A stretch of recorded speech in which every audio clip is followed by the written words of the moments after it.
จะไปตอนนี้เจ้านั้นได้ทักกลับมาจะเอามาใช้กับคำจูบอกว่ายังฮักกันเพราะในทุกเรื่องมันคือความจริงบ่แม่นนิทานฉะนั้นเจ้าอย่ามาตัวมาหลอกกันอย่าเฮ็ดให้ใจตรงนี้ต้องบอกช้าทั้งที่คอยกันลืมเจ้าไปตั้งนานแค่เพียงว่าหักคำเดียวนั้นคือต่อกันคอยจึงเขียนเพลงนี้ขึ้นมาเอามาใช้กับคำลำลาและเขียนมาแล้วมาพร้อมน้ำตาที่มันยังไหลเกือบจะลืมไปแล้วว่าเราเคยหากันตั้งแต่วันที่เจ้านั้นทักกลับมาหาใจดวงนี้มันก็เริ่มอ่อนล้าทันทีกับคำจะบอกว่ายังคิดถึงกันคำเดียวคำนี้มันแน่ในใจก็สลายเจ้าบอกว่าคอยนั้นเกือบตายโอ้คอยวันมาที่เดิมคอยวันมาที่เก่าทั้งที่ลืมไปตั้งโดน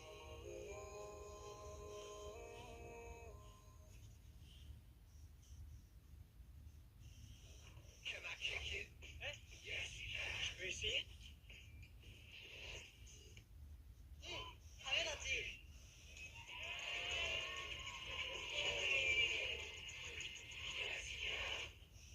Good morning, comment ça va aujourd'hui? Je suis Fat Cam à vous parler de mes...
สายตาเป็นผ่านแล้วเคยเห็นรอคอยที่เจ้านั้นจะให้ความชัดเจนสมแล้วแต่จะให้เป็นขอเพียงให้เจ้านำเห็นไว้ในสายตา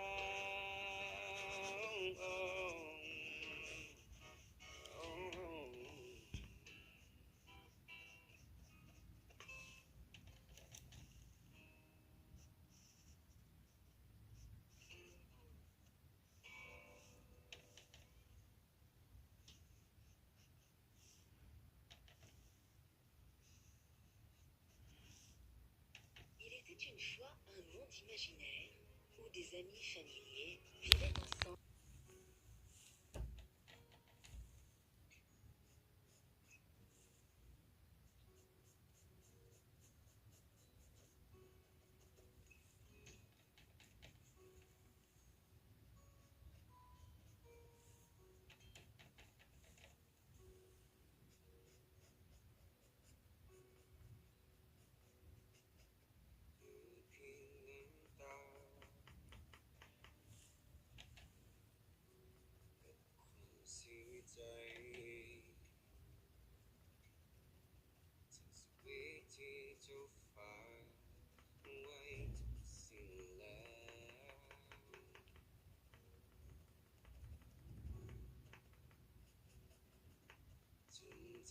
ถึงกา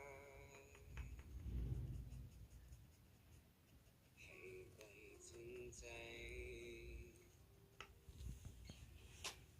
สุดท้ายที่เขาฝากไว้มีเท่านี้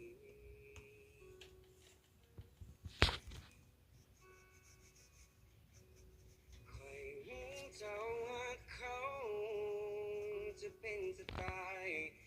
แบกรับความเสียใจหลายเกินจะเก็บไว้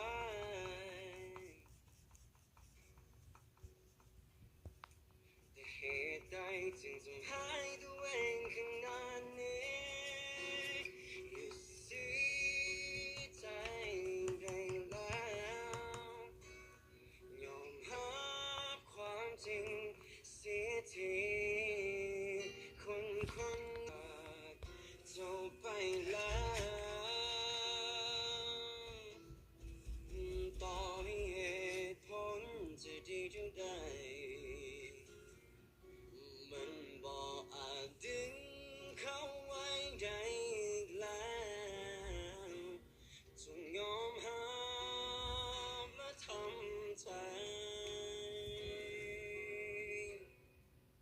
การจากไป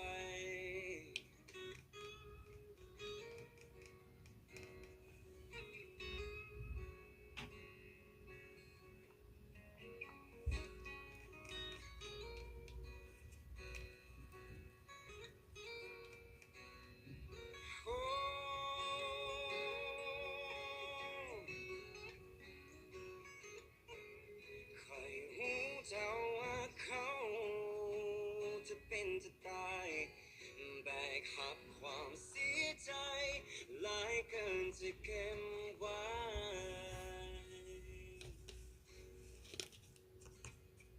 แต่เหตุใดจึงทำให้ตัวเองขนาดนี้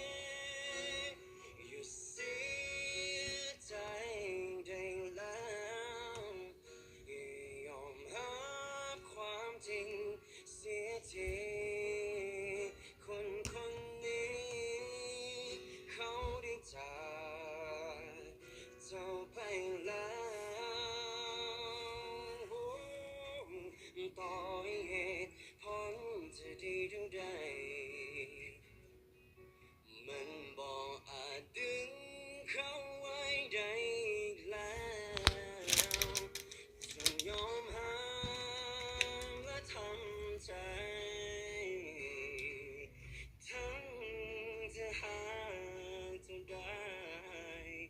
และหากจะเป็นจะตายแต่สุดท้ายเขาก็ไปและทิ้งเธอไว้บ่นี้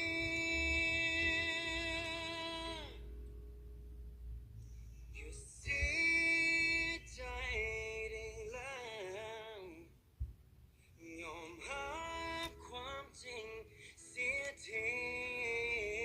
คนคนนี้เขาได้จา